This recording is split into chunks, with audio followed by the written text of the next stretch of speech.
마가복음 1장. 하나님의 아들 예수 그리스도에 관한 복음은 이렇게 시작됩니다. 예언자 이사야의 글에 내가 내 앞에 내 심부름꾼을 보낼 것이다. 그가 내 길을 준비할 것이다. 광야에서 외치는 사람의 소리가 있다. 주를 위해 길을 예비하라. 그분을 위해 길을 곧게 하라. 라고 기록되어 있는 대로 세례자 요한이 광야에 나타나서 죄의 용서를 위한 회개의 세례를 선포했습니다. 유대 온 지방과 예루살렘 모든 사람들이 요한에게 나아와 자기 죄를 고백하고 요단강에서 요한에게 세례를 받았습니다. 요한은 낙타털로 만든 옷을 입고 허리에 가죽띠를 두르고 메뚜기와 들꿀을 먹었습니다. 그리고 요한은 이렇게 선포했습니다. 나보다 더 능력 있는 분이 내 뒤에 오실 텐데 나는 몸을 굽혀 그분의 신발끈을 풀 자격도 없다. 나는 너희에게 물로 세례를 주지만 그분은 너희에게 성령으로 세례를 주실 것이다. 그 무렵에 예수께서 갈릴리 나사렛에서 요단강으로 오셔서 요한에게 세례를 받으셨습니다. 예수께서 물에서 막 나오실 때 하늘이 열리고 성령이 비둘기처럼 자기에게 내려오는 것을 보셨습니다. 그리고 하늘에서 소리가 들려왔습니다. 너는 내가 사랑하는 아들이다. 내가 너를 무척 기뻐한다. 그러고 나서 곧 성령이 예수를 광야로 내보내셨습니다. 예수께서 40일 동안 광야에 계시면서 사탄에게 시험을 받으셨습니다. 그때 예수께서 들짐승들과 함께 계셨는데 천사들이 예수를 시중 들었습니다. 요한이 감옥에 갇힌 뒤 예수께서는 갈릴리로 가셔서 하나님의 복음을 선포하셨습니다. 때가 찼고 하나님 나라가 가까이 왔으니 회개하고 복음을 믿으라. 그리고 예수께서 갈릴리 호숫가를 거닐다가 시몬과 그 동생 안드레가 호수에 그물을 던지는 것을 보셨는데 그들은 어부였습니다. 예수께서 말씀하셨습니다. 나를 따라라. 내가 너희를 사람 낚는 어부가 되게 하겠다. 시몬과 안드레는 곧 그물을 버려두고 예수를 따랐습니다. 예수께서 조금 더 가시다가 세베대의 아들 야고보와 그 동생 요한이 배에서 그물 깁고 있는 것을 보시고 곧 그들을 부르셨습니다. 그러자 그들도 아버지 세베대와 일꾼들을 배에 남겨두고 곧바로 예수를 따랐습니다. 그들은 가버나움으로 갔습니다. 곧 안식일이 돼 예수께서 회당에 들어가셔서 말씀을 가르치시기 시작하셨습니다. 그러자 사람들은 예수의 가르치심에 놀랐습니다. 율법학자들과 달리 예수께서는 권위 있는 분처럼 가르치셨기 때문입니다. 바로 그때 회당 안에 더러운 귀신 들린 사람 한 명이 울부짖었습니다. 나사렛 예수여, 우리가 당신과 무슨 상관이 있습니까? 우리를 망하게 하려고 오셨습니까? 나는 당신이 누구이신 줄 압니다. 하나님께서 보내신 거룩한 분이십니다. 예수께서 귀신을 꾸짖으시며 말씀하셨습니다. 조용히 하려라. 그리고 그 사람에게서 나와라. 그러자 더러운 귀신은 그 사람에게 발작을 일으키더니 비명을 지르며 떠나갔습니다. 사람들은 모두 너무나 놀란 나머지 서로 수군거렸습니다. 이게 무슨 일이지? 권위 있는 새로운 가르침이로군. 저가 더러운 귀신에게 명령까지 하고 귀신도 그에게 복종하니 말이야. 그래서 예수에 대한 소문이 갈릴리 온 지역으로 삽시간에 퍼졌습니다. 그들은 회당에서 나와 곧바로 야고보와 요한과 함께 시몬과 안드레의 집으로 갔습니다. 이때 시몬의 작물과 열병으로 앓아 누워 있었습니다. 사람들은 즉시 이 사실을 예수께 말씀드렸습니다. 그래서 예수께서 그 여인에게 다가가셔서 손을 잡고 일으키셨습니다. 그러자 그 즉시 시몬 장모의 열이 떨어졌습니다. 곧바로 그 여인은 그들을 시중들기 시작했습니다. 그날 저녁 해진 후에 사람들이 아픈 사람들과 귀신 들린 사람들을 전부 예수께로 데려왔습니다. 온 동네 사람들이 문 앞에 모여들었습니다. 예수께서는 온갖 병에 걸린 사람들을 많이 고쳐주셨습니다. 그리고 많은 귀신들도 내쫓아 주셨습니다. 예수께서는 귀신들이 예수가 누구신지 알고 있기 때문에 귀신들이 말하는 것을 허락하지 않으셨습니다. 매우 이른 새벽 아직 어둑어둑할 때 예수께서 일어나 외딴 곳으로 가셔서 기도하셨습니다. 시몬과 그 일행들이 예수를 찾아 나섰습니다. 그들이 마침내 예수를 만나자 소리쳐 말했습니다. 모든 사람들이 선생님을 찾고 있습니다. 예수께서 대답하셨습니다. 가까운 이웃 마을들에 가서도 말씀을 전파하도록 하자. 내가 이 일을 하러 왔다. 그리하여 예수께서는 갈릴리에 두루 다니시며 여러 회당에서 가르치시고 귀신들을 쫓아내셨습니다. 어떤 나병 환자가 예수께 다가와 무릎을 꿇고 애원했습니다. 선생님께서 원하시기만 하면 저를 깨끗하게 해주실 수 있습니다. 예수께서 불쌍히 여기시고 손을 내밀어 그를 만지시며 말씀하셨습니다. 내가 원한다. 자, 깨끗이 나아라. 그러자 나병이 순식간에 사라지고 그가 깨끗이 나았습니다. 예수께서는 곧바로 그를 보내시며 단단히 당부하셨습니다. 이 일에 대해 아무에게도 아무 말도 하지 마라. 다만 제사장에게 가서 내 몸을 보이고 내가 깨끗이 나은 것에 대해 모세가 명령한 대로 예물을 드려 사람들에게 증거를 삼아라. 그러나 그 사람은 나가서 이 일을 마구 널리 퍼뜨렸습니다. 그 결과 예수께서는 더 이상 드러나게 마을 안으로 들어가지 못하고 마을 밖 외딴 곳에 머물러 계셨습니다. 그래도 사람들은 여전히 사방에서 예수께로 모여들었습니다. 마가복음 2장. 며칠 후 예수께서 가버나움으로 다시 들어가시자 예수께서 집에 계신다는 소문이 퍼졌습니다. 그러자 얼마나 많은 사람들이 모여들었던지 집안은 물론 문 밖까지도 발 디딜 틈이 없었습니다. 예수께서는 그들에게 말씀을 전하셨습니다. 그때 네 사람이 한 중풍 환자를 예수께 데리고 왔습니다. 그러나 사람들이 너무 많아 예수께 가까이 갈 수가 없었습니다. 그래서 그들은 예수께서 계신 곳 바로 위에 지붕을 뚫어 구멍을 내고 중풍 환자를 자리에 눕힌 채 달아내렸습니다. 예수께서는 그들의 믿음을 보시고 중풍 환자에게 말씀하셨습니다. 얘야, 내 죄가 용서받았다. 거기 앉아있던 율법학자들은 속으로 생각했습니다. 저 사람이 어떻게 저런 말을 할 수 있단 말인가? 하나님을 모독하고 있구나. 하나님 한 분 말고 누가 죄를 용서할 수 있단 말인가? 예수께서는 이들이 속으로 이렇게 생각하는 것을 마음으로 곧 알아채시고 율법학자들에게 말씀하셨습니다. 왜 그런 생각을 하느냐? 중풍 환자에게 내 죄가 용서받았다 하는 말과 일어나 자리를 들고 걸어가거라 하는 말 중 어느 말이 더 쉽겠느냐?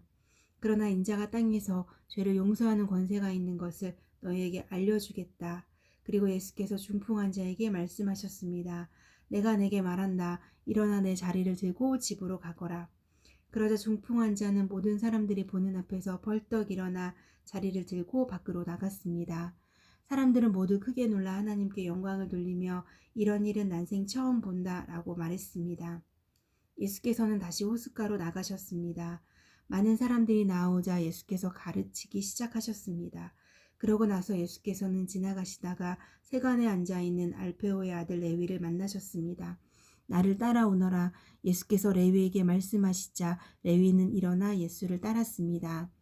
예수께서 레위의 집에서 식사를 하시는데 많은 세리와 죄인들이 예수와 그분의 제자들과 함께 음식을 먹고 있었습니다. 이런 사람들이 예수를 많이 따랐기 때문입니다. 바리새파 사람인 율법학자들은 예수께서 죄인들과 세리들과 함께 먹는 것을 보고 예수의 제자들에게 물었습니다. 어째서 너희 선생님은 세리들과 죄인들과 함께 어울려 먹느냐? 예수께서 이 말을 들으시고 그들에게 말씀하셨습니다. 건강한 사람에게는 의사가 필요하지 않으나 병든 사람에게는 의사가 필요하다.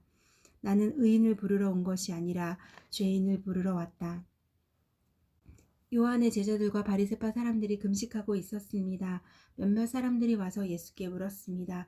요한의 제자들과 바리새파 사람의 제자들은 금식을 하는데 왜 당신의 제자들은 금식하지 않습니까? 예수께서 대답하셨습니다. 신랑이 함께 있는데 어떻게 결혼잔치에 초대받은 사람들이 금식을 할 수 있겠느냐? 신랑이 자기들과 함께 있는 한 금식할 수 없다. 그러나 신랑을 빼앗긴 날이 올 텐데 그날에는 그들이 금식할 것이다. 낡은 옷에 새 천 조각을 대고 깁는 사람은 없다. 그렇게 하면 새 천 조각이 낡은 옷을 잡아당겨 더 찢어지게 된다.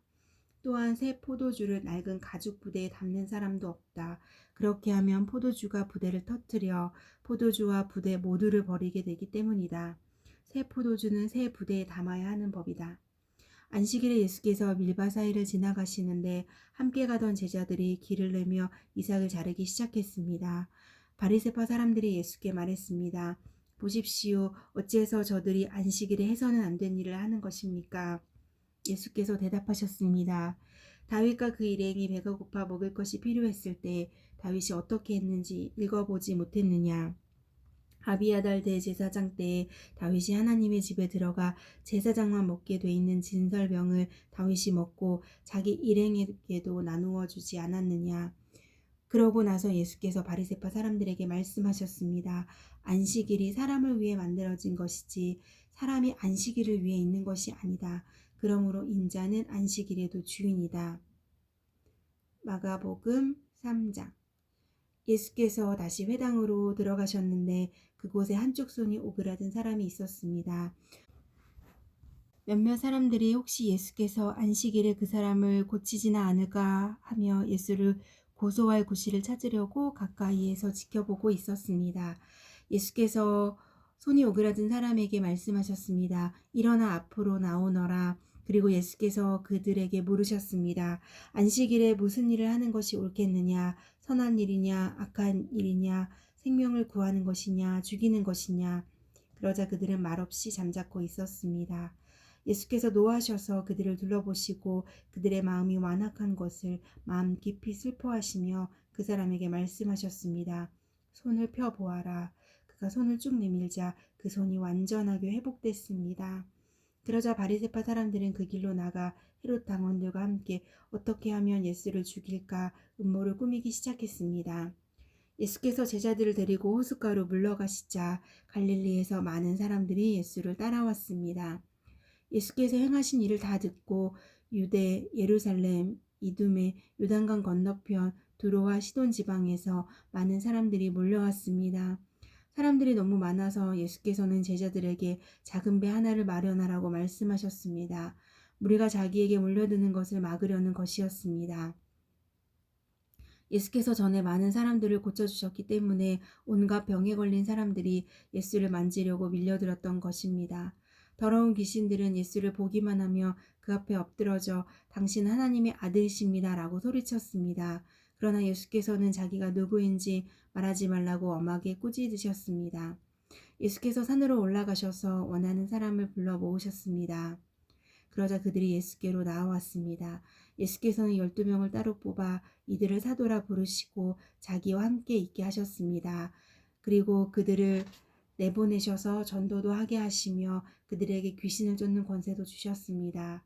예수께서 세우신 12사람들은 베드로라 이름 지어준 시몬, 우레의 아들들이란 뜻으로 보아너게라 이름 지어준 세베대의 아들 야고보와 그 동생 요한, 안드레, 빌립, 바돌로메, 마테, 도마, 알페오 아들 야고보, 다데오, 열심당원 시몬과 예수를 배반한 가롯 유다였습니다. 예수께서 집으로 들어가시니 또 다시 사람들이 몰려들어 예수와 제자들은 음식 먹을 겨를조차 없었습니다. 예수의 가족들은 예수가 미쳤다라는 소문을 듣고서 예수를 붙잡으러 찾아다녔습니다. 그래서 예루살렘에서 내려온 율법학자들이 말했습니다. 예수가 바알세불에게 사로잡혀 있다. 그가 귀신들의 우두머리에 힘을 빌려 귀신을 쫓아내는 것이다. 그러자 예수께서 그들을 불러놓고 비유로 말씀하셨습니다. 사탄이 어떻게 사탄을 쫓아낼 수 있느냐? 만일 한 나라가 서로 갈라져 싸우면 그 나라가 제대로 서 있을 수 없고 만일 한 가정이 서로 갈라져 싸우면 그 가정이 제대로 서 있을 수 없다. 만일 사탄이 스스로 반란을 일으켜 갈라진다며 제대로 서지 못하고 스스로 망할 것이다. 먼저 힘센 사람을 묶어놓지 않고 그 집에 들어가 물건을 훔치는 사람은 아무도 없다. 묶고 나서야 그 집을 털 수 있는 것이다. 내가 너희에게 진실로 말한다. 사람이 어떤 죄를 짓든지 어떤 비방의 말을 하든지 그것은 모두 용서받을 수 있다. 그러나 누구든지 성령을 모독하는 사람은 결코 용서받을 수 없다. 그것은 영원한 죄다. 예수께서 이 말씀을 하신 것은 사람들이 그가 악한 귀신이 들렸다라고 말했기 때문입니다. 그때 예수의 어머니와 형제들이 찾아왔습니다. 그들은 밖에 서서 사람을 시켜 예수를 불렀습니다. 많은 사람들이 예수 곁에 둘러앉아 있었는데 그들이 예수께 말했습니다. 보십시오. 선생님의 어머니 형제들이 밖에서 선생님을 찾고 계십니다. 예수께서 그들에게 물으셨습니다. 누가 내 어머니이고 내 형제들이냐? 그러고는 곁에 둘러앉은 그들을 보며 말씀하셨습니다. 보라, 내 어머니와 내 형제들이다. 누구든지 하나님의 뜻을 행하는 사람이 바로 내 형제요 자매요 어머니다. 마가복음 4장. 예수께서 다시 호숫가에서 가르치기 시작하셨습니다. 수많은 사람이 예수 주위에 모여들었기 때문에 예수께서는 호수에 배를 띄우고 배에 올라 앉으셨습니다. 사람들은 모두 호숫가를 따라 앉아 있었습니다. 예수께서 비유를 들어 그들에게 여러 가지를 가르치셨습니다. 그러면서 이렇게 말씀하셨습니다. 잘 들으라. 어떤 농부가 씨를 뿌리러 나갔다. 그가 씨를 뿌리고 있는데 어떤 씨는 길가에 떨어져 새들이 와서 모두 쪼아 먹었다. 어떤 씨는 흙이 많지 않은 돌밭에 떨어졌는데 흙이 얕아 싹이 금방 돋았지만 해가 뜨자 그 싹은 말랐고 뿌리가 없어서 시들어 버렸다. 다른 씨는 가시덤불 속에 떨어졌는데 가시덤불이 무성해져 그 기운을 막는 바람에 제대로 열매를 맺지 못했다. 또 다른 씨는 좋은 땅에 떨어져 싹이 나고 잘 자라서 30배, 60배, 100배의 열매들을 맺었다. 그리고 예수께서 말씀하셨습니다. 들을 귀 있는 사람은 들으라. 예수께서 혼자 계실 때 12 제자들과 그 곁에 있던 사람들이 그 비유가 무슨 뜻인지 물었습니다. 예수께서 대답하셨습니다. 너희에게는 하나님 나라의 비밀을 아는 것이 허락됐으나 다른 사람들에게는 모든 것을 비유로 말한다. 이것은 그들이 보기는 보아도 알지 못하고 듣기는 들어도 깨닫지 못하게 해 그들이 돌아와서 용서를 받지 못하게 하시려는 것이다. 그리고 예수께서 그들에게 말씀하셨습니다. 이 비유를 알아듣지 못하겠느냐? 그렇다면 다른 비유는 어떻게 알아듣겠느냐? 씨를 뿌리는 농부는 말씀을 뿌리는 사람이다. 말씀이 길가에 뿌려졌다는 것은 이런 사람을 두고 하는 말이다. 그들은 말씀을 듣기는 하지만 곧 사탄이 와서 그들 안에 뿌려진 말씀을 가로채 간다. 이와 마찬가지로 말씀이 돌밭에 떨어졌다는 것은 이런 사람을 두고 하는 말이다. 그들은 말씀을 듣고 기뻐하며 즉시 받아들이지만 뿌리가 없어서 오래 가지 못하고 그 말씀 때문에 고난이나 핍박이 오면 곧 넘어진다. 또 다른 사람들은 말씀이 가시밭에 떨어진 것과 같아서 그들은 말씀을 듣기는 하지만 이 세상의 걱정, 돈의 유혹, 그 밖에 다른 많은 욕심이 들어와 말씀의 기운을 막고 열매를 맺지 못하게 한다. 그러나 말씀이 좋은 땅에 떨어진 것과 같은 사람들은 말씀을 듣고 받아들여 30배, 60배, 100배의 열매를 맺는다. 예수께서 그들에게 말씀하셨습니다. 사람이 등불을 가져와 그릇 아래 두거나 침대 밑에 숨겨 놓겠느냐, 등잔대 위에 놓지 않겠느냐. 무엇이든 숨겨진 것은 드러나고 무엇이든 감추어진 것은 나타나기 마련이다. 들을 귀 있는 사람은 들으라. 또 예수께서 그들에게 말씀하셨습니다. 너희는 듣는 말을 새겨 들으라. 너희가 헤아려 주는 만큼 너희가 헤아림을 받을 것이요 또 덤으로 더 헤아려 받을 것이다. 누구든지 가진 사람은 더 받을 것이요 가지지 못한 사람은 그 있는 것마저도 빼앗길 것이다. 예수께서 또 말씀하셨습니다. 하나님 나라는 이런 모습이다. 어떤 사람이 이 땅에 씨를 뿌리면 씨는 그 사람이 자고 있든 깨어 있든 밤낮 없이 싹이 트고 자라난다. 그러나 그는 씨가 어떻게 해서 그렇게 되는지 알지 못한다. 땅이 스스로 곡식을 길러내는 것이다. 처음에는 줄기가 자라나고 다음에는 이삭이 패고 그 다음에는 이삭에 알곡이 맺힌다. 그리고 곡식이 익는 대로 곧 농부가 낫을 댄다. 이제 추수할 때가 됐기 때문이다. 예수께서 또 말씀하셨습니다. 하나님 나라를 무엇에 비교할 수 있을까? 어떤 비유로 설명할 수 있을까? 하나님 나라는 한 알의 겨자씨와 같다. 그 씨는 땅에 심는 것 가운데 제일 작은 씨지만 일단 심어 놓으면 자라나 어떤 식물보다 더 큰 가지들을 뻗어 그 그늘에 공중의 새들이 깃들 수 있게 된다. 예수께서는 제자들과 그 곁에 있던 사람들이 잘 알아들을 수 있게 여러 가지 비유로 그들에게 말씀을 전하셨습니다. 예수께서는 비유가 아니면 말씀하지 않으셨으나 제자들에게는 따로 모든 것을 일일이 설명해 주셨습니다. 그날 저녁이 되자 예수께서는 제자들에게 말씀하셨습니다. 호수 저편으로 건너가자. 제자들은 사람들을 뒤로하고 예수를 배 안에 계신 그대로 모시고 갔습니다. 그러자 다른 배들도 함께 따라갔습니다. 그때 매우 강한 바람이 불어와 파도가 배 안으로 들이쳐 배가 물에 잠기기 직전이었습니다. 예수께서는 배 뒷부분에서 베개를 베고 주무시고 계셨습니다. 제자들이 예수를 깨우며 말했습니다. 선생님, 저희가 빠져 죽게 됐는데 모른 척 하십니까? 예수께서 일어나셔서 바람을 꾸짖으시고 파도에게 명령하셨습니다. 고요하고 잠잠하라. 그러자 바람이 멈추고 호수가 잔잔해졌습니다. 예수께서 제자들에게 말씀하셨습니다. 왜 그렇게 무서워하느냐? 아직도 믿음이 없느냐? 제자들은 크게 두려워하며 서로 수군거렸습니다. 도대체 이분이 누구시기에 바람과 파도까지도 복종하는가?